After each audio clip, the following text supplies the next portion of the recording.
사랑하는 영락교회 지체들에게 주 안에서 평화 인사를 전합니다. 오늘은 2022년 4월 30일 토요일입니다. 오늘의 묵상 본문은 여호수아 8장 30절로 35절까지의 말씀입니다. 오늘 본문 말씀 8장 30절부터의 말씀은 이렇게 시작합니다. 그때 여호수아가 이스라엘의 하나님 여호와를 위하여 에발산에 한 제단을 쌓았으니, 여호수아가 이제 가나안 전쟁을 시작하는데 그때 에발산에 한 제단을 쌓았으니, 에발산에 제단을 쌓는다는 것은 신명기 27장에 나오는 주님의 명령이기도 하죠. 그래서 제단을 쌓았는데 문제는 그때가 언제냐 하는 겁니다. 그때라고 하는 것, 이게 왜 논란이 되냐면 여기 나오는 에발산과 그리심산이 지금 이 아이 땅과 길갈에서는 상당한 거리가 있는 한 20마일 된다고 그래요. 뭐 지금 기준으로 하면 아무것도 아니지만 그 시대에 20마일, 32km 정도 되니까 그 당시엔 상당한 거리인 거죠. 걸어서 이동하잖아요. 근데 지금 가나안 정복 전쟁이 갓 시작된 시점이고, 그 다음에 여리고와 또 아이성 전투를 마친 직후고 앞으로도 전투를 남겨두고 있는데, 이 상황에서 이틀길이 넘는 거죠. 이틀길이 넘는 건데 이 거대한 회중이 이동을 해가지고 이 세겜 땅까지 내려가서 에발산까지 내려갔겠느냐라는 것에 대한 이제 의구심이 있는 겁니다. 그래서 우리 그 70인역이라고 하는데 보면은 70인역이라는 건 이제 후대 알렉산더 지역에 있는 유대인들이 성경을 그 그릭어로 이렇게 번역한 것입니다. 그래서 그 70인역이 남아있기 때문에 70인역과 이 히브리어 버전을 대조하면서 굉장히 많은 번역에 유익함을 주죠. 70인역에서는 이 본문이 빠져 있어요. 그런 이유는 시대상 많은 사람들이 이 말씀이 사실은 후대에 이 가나안의 정복 전쟁이 다 끝난 다음에 이루어진 그것이 편집 과정에서 여기 한 번 더 들어간 게 아니냐, 이렇게 보는 견해들이 많이 있었습니다. 그러나 사실 맥락적으로 보면은 그러나 그렇지 않아요.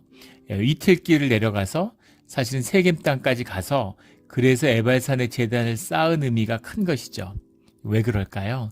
그 이유는 바로 아이성의 전투의 큰 승리 이전에 아골의 골짜기 아간의 사건이 있었기 때문인 거죠. 그래서 이 이스라엘 회중과 그리고 또 지도자 여호수아는 굉장히 중요한 비밀을 깨닫게 된 거예요. 그 중요한 비밀은 무엇이냐면은 모든 것이 주님의 뜻 가운데 있는 것이구나 라는 것을 알게 된 것이죠. 물론 그전에도 알았죠. 근데 그냥 아는 것과 주님의 뜻을 야다, 몸으로 깨달아 앓는 것은 다르다는 겁니다. 깨달아 안 것이에요. 주님이 행하는 것이구나, 주님의 뜻이 행해야 되는 것이구나 하는 것이 알게 된 것이죠. 이것이 주님이 움직이셔야, 주님이 역사하셔야 되는 거고, 그게 가장 삶에서 중요한 것이구나라는 것을 아간의 사건을 통해 깨달은 거죠. 한 명의 불순종이, 언약을 어기는 한 그 작은 사건이 모든 이스라엘의 운명에 영향을 끼치는 것이구나. 그래서 알게 된 것은 주님과의 관계를 잘 유지하고 주님과 화목하고 주님과 함께하는 것, 임마누엘 하나님과 함께하는 것이 삶에서 가장 중요한 것이구나라는 걸 깨달은 것이죠. 그래서 제단을 쌓으러, 예배를 하러 세겜 땅으로 내려가는 것입니다. 말씀을 기억하고 말씀을 행하는 것이 앞에 이루어질 전쟁보다 더 중요하구나. 우리가 전쟁 준비를 하고 뭐 무기를 만들고 훈련을 하고 이런다고 전쟁에 이기고 지는 게 아니구나. 주님과 어떤 관계를 맺고 주님의 뜻을 어떻게 순종하느냐, 주님과 어떻게 함께하느냐가 이것의 비밀이구나 하는 것을 깨달아 알게 된 것이죠. 저희 아버지는 12살에 고향을 떠나서 타지에서부터 이제 사셨어요. 12살에 어머니가 돌아가시고, 또 아버지는 가정을 이렇게 충실히 돌보는 분이 아니셨습니다. 그래서 아버지가 어렵게 독학을 하고 공부하셔서 7 동생들을 공부시키고, 그런 뭐 아주 대단한 분이시죠. 그런데 아버지가 나중에 주님을 영접한 다음에 80이 넘어서 주님을 영접하셨어요. 그리고 그런 말씀을 하시는 겁니다. 일생이 늘 벼랑 끝에 서 있는 것 같았다고. 그렇지 않았겠습니까? 12살부터 입주 과외를 하고 초등학생들 과외를 하면서 돈을 벌어서 사신 거예요. 그런데 한 발자국만 뒤로 물러나면 낭떠러지로 떨어지고 다시는 기회가 없을 것 같은 그런 마음으로 사셨다는 거죠. 경쟁하면 늘 이겨야 되고, 근데 주님을 영접하고 나니까 다 주님의 은혜였던 것을 알았다. 이렇게 얘기하시는 거예요. 예. 경쟁에서 이기고 지고 아무것도 중요하지 않고 저도 저 줬으면 더 좋았을 텐데 사는 것에 삶에 아무 다 주님이 하신 것이었는데 여유가 없고 고달프고 힘들게 살았구나. 은혜를 몰랐구나. 은혜가 있었는데 그게 은혜인 걸 몰랐구나. 이런 말씀을 하시는 거죠. 주님을 알았더라면 훨씬 더 누리면서 행복하게 베풀면서 여유 있게 져주면서 살았을 텐데 그런 말씀을 하시는 거예요. 이것이 주님을 만난 주님의 은혜를 만난 사람의 고백인 것이죠. 또 제가 아는 분 중에 그런 분이 있어요. 사업을 평생 했는데 공장을 하는데 제조업을 하니까 많은 어려움이 있죠. 그 여러 희로애락이 있고 한국에서 제조업을 하는데 임금은 올라가고 얼마나 어려움이 많은지. 그래서 중국으로 갈까, 인도네시아로 갈까, 베트남으로 갈까, 이렇게 저렇게 고민하다가 어렵게 사업을 이어가고 있었는데 그 땅이 수용돼 가지고 큰 부를 이뤘습니다. 허탈한 거죠. 왜 그렇게 힘들게 했나? 결국 엉뚱한 데서 터진 거죠. 예. 그게 은혜인 거죠. 예. 그게 삶의 은혜입니다. 예. 우리가 다들 머리로는 알지만 삶으로 깨달아 알아서 삶으로 사라져야 되는 거죠. 주님이 함께 하셔야 주님과의 관계가 바로 세워져야 모든 관계가 화목해지는 것임을 알아야 되는 겁니다. 근데 그거를 추상적으로 알고 이원적으로는 그렇다고 종교적으로는 긍정해도 내 삶의 진실로 붙들지 못하는 거예요. 그러니까 가장 삶에서 우선순위가 주님이 돼야 되는데 가장 마지막이 되는 거죠. 무슨 한국에서 관광객 오면은 주일을 빼먹고 관광시켜줘야 되니까 주일 빼먹는 분은 흔하게 봤어요. 그런데 그것 때문에 휴가 내거나 월차를 내거나 그래가지고 주중에 직장을 빠지고 하는 분은 못 봤습니다. 몸이 아파서 그 교회는 쉽게 빠지죠. 근데 몸이 아파도 웬만하면 직장은 빠지지 못해요. 그런 거죠. 근데 사실은 삶에서 가장 중요한 우선순위가 예배고 주님이라고 하는 사실, 그 사실을 여호수아가 뼈저리게 깨달은 것이죠. 그래서 지금 무슨 훈련하고 행진하고 이런 데가 아니구나. 그래서 이틀길을 이 비상한 시국에 지금 여호와와 베델의 연합군을 무찔렀어요. 가나안 땅의 모든 이방 족속이 가나안 7족속이 다 긴장하지 않았겠습니까? 아무것도 아닌 줄 알았는데 얘네들 만만치 않구나. 여리고가 무너졌다고, 아이가 무너졌다고, 베델이 무너졌다고, 그 긴장감이 고조되고 군대가 남아할 수도 있잖아요.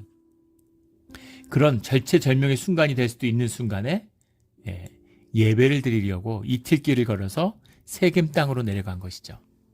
이것이 하나님을 만난 사람이 가질 수 있는 믿음과 여유입니다. 이 삶의 여유와 이것이 삶을 누리는 비밀이죠. 급할 것도 서두를 것도 없어요. 천천히 주님의 뜻을 이루어가면 되는 것입니다. 주님이 하시는 거니까.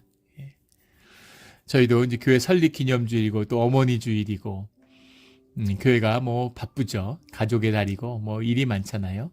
분주할 수도 있습니다. 신경 써야 될 게 여러 가지죠. 그러나 편안하게 하는 겁니다. 급할 것도 없고 또 그렇게 중요한 것도 없어요. 근데 제가 기도에 힘써달라고 우리 새벽기도 열심히 드리자고 그런 말씀은 드려요. 주님이 하셔야 되기 때문입니다. 주님께 이 일을 올려드리고 맡겨드리고 행여나 이게 내 욕심, 내일 내 열심이 되지 않도록 주님께 올려드리는 거죠. 우리 어제 나눈 26절 말씀에 있는 것처럼 여호수아가 알멜렉에서는 목숨을 걸고 싸웠어요. 피를 튀기고 하루 종일 해가 지도록 싸워서 이겼습니다. 그런데 26절에 보면 여호수아가 단청을 든 손을 계속 창을 들고 있는 거죠. 물론 창을 들고 있는 것도 힘든 일이었겠지만 싸우는 일과 비교하겠습니까? 아무 일도 하지 않은 것처럼 보이죠. 그런데 전쟁의 대승을 거둔 거죠. 내가 죽어라 열심히 해서 되는 것도 아니고 또 무슨 일을 안 한다고 해서 안 되는 것도 아닙니다. 주님이 움직이셔야 되는 거죠. 이 비밀을 여호수아가 깨달았기 때문에 이제 예배를 드리러 내려가는 거예요. 굉장히 중요한 본문의 말씀입니다. 주님이 맨날 예배 드리라고 그러죠. 우리가 모이면 예배 드리잖아요. 주님 왜 그렇게 높임받는 걸 좋아하고 예배 받는 걸 좋아할까? 주님이 좋아하시는 게 아니라 우리를 위해서 그렇게 하시라고 하는 거죠. 이 깊은 비밀을 깨달아서 예배와 주님이 삶의 늘 우선순위가 되는 우리 모두가 되기를 주의 이름으로 축원합니다. 이걸 몸으로 깨달아야 되는 거죠. 삶으로 깨달아야 되는 겁니다. 그게 신앙이고 그게 믿음이죠. 예. 교회가 불과 팬데믹 때문에 1년 봉쇄했는데 미국 전체 교인의 한 절반이 줄었답니다. 출석 교인의 1년 안 보이니까 절반이 날아간 거예요. 예. 교회 안 다녀오니까 좋은 거죠. 예. 주일날 뭐 가족끼리 시간 보내고 장 보러 가고 뭐 극장 가고 얼마나 좋아요. 그런데 그렇게 해서 삶의 문제가 풀리거나 삶의 답이 되지 않는 겁니다. 삶의 깊은 그 본질과 중심을 마주한 사람은 결국은 삶의 문제의 핵심은 예배구나라는 것을 깨달아 알게 되는 거죠. 예, 그걸 아는 사람들이 있다는 겁니다. 70년 동안 예배를 못 드려도 제사를 못 드려도 다시 성전을 회복시키는 그런 주님의 역사, 이 바벨론 유수의 남은 자들의 역사잖아요. 교회가 무너지고 종교가 쇠퇴하는 시대를 우리가 보게 될 거예요. 근데 이건 슬픈 일도 아니고 애통할 일도 아닙니다. 기뻐할 일이죠.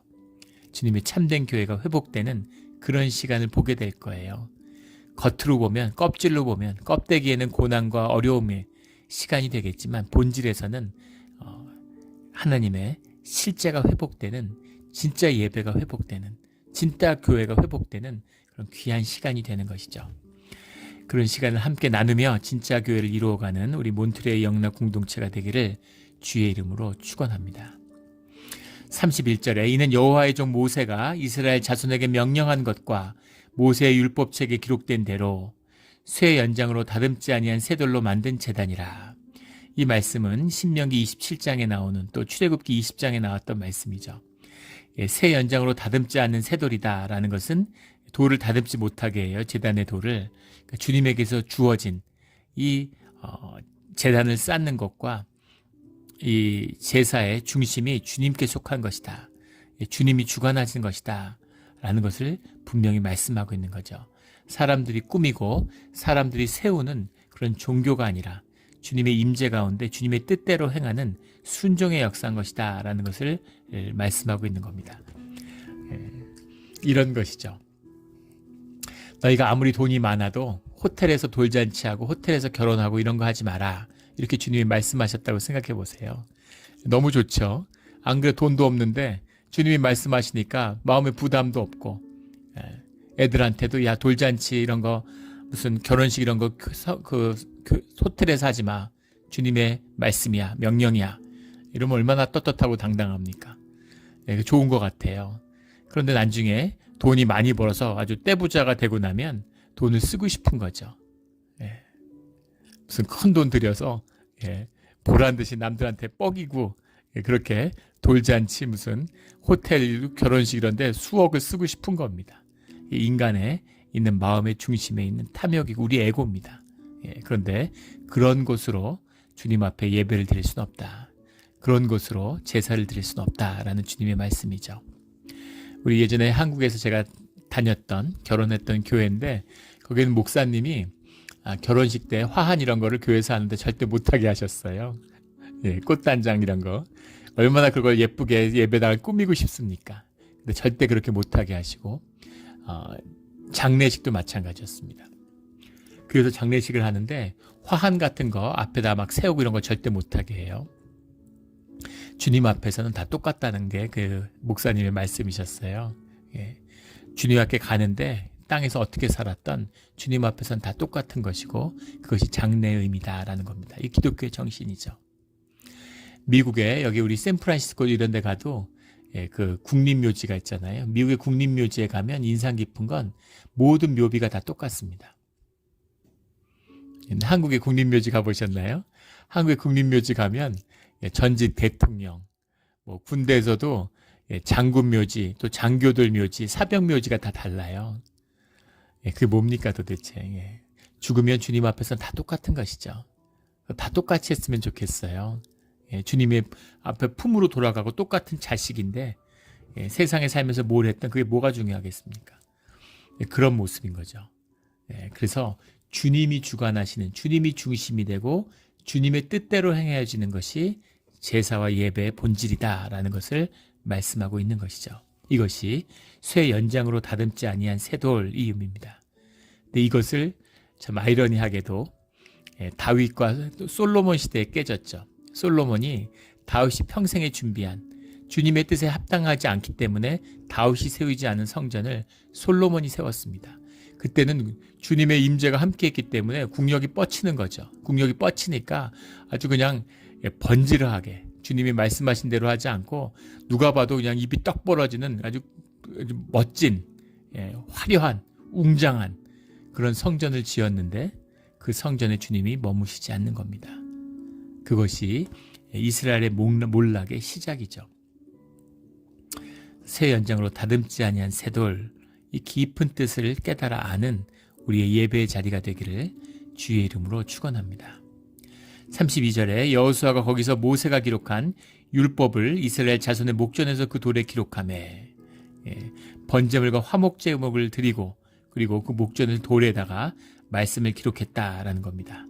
이 돌에 기록했다는 것은 그 신명기 말씀에 보면 이것을 그 기록하는데 돌에다 기록한 거, 돌에다 새긴 것이 아니라 회칠을 하고 그 회칠한 곳에다가 새기는 거죠. 이 말씀을 돌에다 새겼으면 여기 이제 세겜 땅에 한참 머물렀어야 됐겠죠. 근데 그런 건 아니고, 그러니까는 그 십계명의 그 언약궤와는 다른 것이죠. 그래서 그 회칠을 하고 회 위에다가 새겼으니까 새기는데 이렇게 시간이 오래 걸리진 않았을 것입니다. 돌에 기록함에 33절에 온 이스라엘과 그 장로들과 관리들과 재판장들과 본토인뿐 아니라 이방인까지 여호와의 언약궤를 맨 레위 사람 제사자들 앞에서 이방인까지라고 하는 것이 이 게르라고 하는 지금 이 출애굽의 이스라엘의 백성 가운데 공동체 가운데 있는 이방 사람들이 함께 살아가는 사람들입니다. 퍼머넌트 레지던트 영주권자들이에요. 근데 그런 사람들도 주님의 뜻과 언약 가운데 함께 있는 것이고 이 이방인들이 결국은 모두 주님의 언약의 백성이 되는 것입니다. 이것이 주님의 뜻이죠. 결코 주님이 무슨 이스라엘만의 그 유대인의 히브리인들의만 하나님이 돼서 이방 족속을 배척하시는 것이 아니에요. 열방이 모두 주님께 돌아오게 하는 그것에 쓰임받는 도구가 히브리인들 뿐인 거죠. 주님의 이스라엘이 되어가는 과정입니다. 주님을 영접하는 자가 이스라엘이죠. 우리가 이스라엘입니다. 그 이스라엘의 의미를 우리 이방인까지라는 이 말씀을 통해서 볼 수 있죠. 여호와의 언약궤를 맨 레위 사람이 제사장들 앞에서 궤 좌우에 서되, 그러니까 여호와의 언약궤라는 건 주님의 말씀과 임재잖아요. 그러니까 그것에 사람들이 쓰는 거죠. 절반은 그리심산 앞에, 절반은 에발산 앞에, 이 세겜 땅 앞에 에발산과 그리심산이 계곡을 두고 마주보고 있다고 그러죠. 근데 우리 그 신명기 11장에 나오는 말씀처럼 또 이 그리심산은 축복의 산이고 에발산은 저주의 산입니다. 그런데 신명기 27장 12절 13절에 나오는 것처럼 그리심산 앞에 6지파가 쓰고 에발산 앞에 6지파가 쓰는 겁니다. 그래서 그 그리심산 앞에는 시므온, 레위, 유다, 이사갈, 베냐민 이런 지파들이 쓰는 것이고 또 에발산 앞에는 무슨 스불론, 아셀, 단, 납달리 이런 지파들이 쓰는 거죠. 그렇게 두 양위에 6개 지파씩 쓰게 되는데 그러면은 6지파는 축복의 쓴 앞에 6지파는 축복받고 저주받은 지파는 저주받는 것이냐 이런 의미가 전혀 아닙니다. 깊은 의미가 있어요. 그리심산과 에발산이라는 것은 축복과 저주의 상징이지만 주님의 궤 앞에 서 있는 이 두 산의 의미는 무엇이냐면 축복과 저주가 주님 앞에 있다는 겁니다. 너희 앞에 생명과 죽음이 있고 너희 앞에 축복과 저주가 있으니 너희는 선택하라 라는 주님의 말씀처럼 축복의 상징과 표상과 저주의 표상이 그리심산과 에발산으로 서 있는 것이죠. 그러면 에발산 위에 서 있는 것은 저주냐?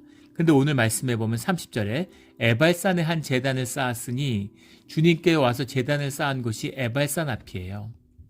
그러면 저주의 앞에다가 제단을 쌓으면 저주받느냐? 그런 얘기가 아니겠죠. 주님 앞에 심판 앞에 겸허한 회개를 드리는 주님 앞에 우리의 죄가를 용서하고 용서를 구하는 그런 의미가 들어있는 것이죠. 에발산, 아골의 골짜기가 결국은 치유와 회복의 골짜기가 된 것처럼, 저주와 고통의 골짜기가 축복의 골짜기가 된 것처럼, 저주냐 축복이냐 하는 것은 우리 앞에 있는 것이지 주님 앞에 있는 것이 아니라는 겁니다. 굉장히 중요한 말씀인데, 주님이 저주와 축복을 구별해서 우리에게 내리시는 게 아니에요. 축복을 내리고 저주를 내리시는 게 아닙니다. 주님이 우리에게 주시는 임재 가운데 그것을 우리가 축복으로 받을 수도 있고 저주로 받을 수도 있는 거죠. 구원으로 받을 수도 있고 심판으로 받을 수도 있는 것입니다. 우리가 마지막 날에 삶의 끝에서 만나는 비밀이죠. 우리가 순종과 믿음으로 주님과 함께할 때 그것이 우리에게 축복이 되는 것입니다. 주님의 임재가 우리에게 생명의 왕성함이 되는 것이죠. 반면에 그것을 불순종과 우리가 에고로 받게 되면, 거짓으로 받게 되면 주님이 주시는 것이, 주님의 임재가 우리에게 심판과 저주가 되는 거예요. 돈 같은 것도 마찬가지죠.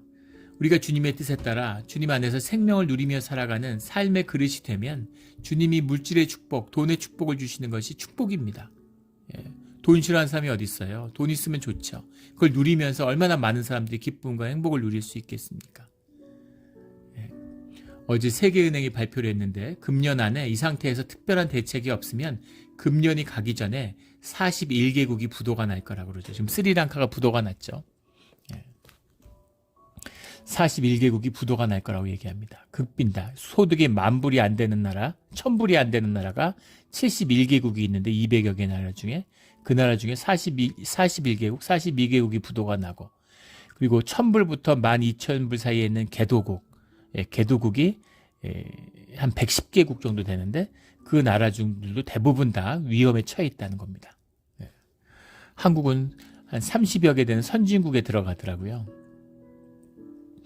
언제 한국이 그렇게 참 잘 살게 됐는지, 20-30개 정도 되는 것 같은데, 그것도 주님의 은혜죠.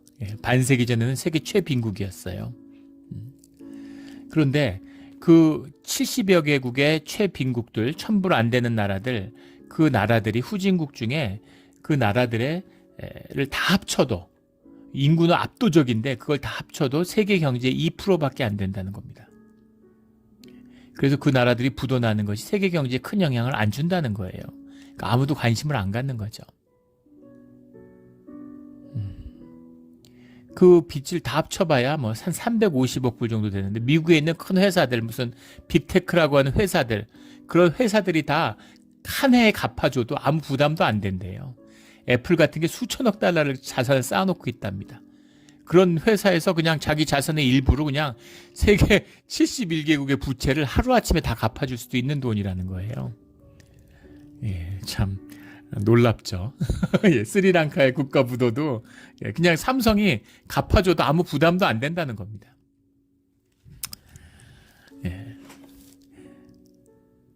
그런 걸 갚아줄 수 있으면 수십억 명을 도탄에서 구해줄 수 있잖아요. 뭐 말할 수 없는 축복의 도구가 될 수 있겠죠. 그런데 누구도 그렇게 하지 않죠. 내가 돈의 주인이 아니라, 내가 돈 갖고 있다고 내가 돈의 주인입니까? 주인이면 누릴 수 있어야지. 주인이면 쓸 수 있어야 되는데 돈이 내 주인인 거죠. 돈의 조정을 받고 있는 겁니다. 한국의 그 재벌들, 자식이 재산을 뺏으려고 부모를 고발하고, 부모 자식이 형제가 싸우고, 한국의 굴지의 재벌인데 70 먹은 동생하고 80 먹은 형이 아버지 재산이 더 나왔다고 해서 그 재산을 갖고 싸우는 거예요.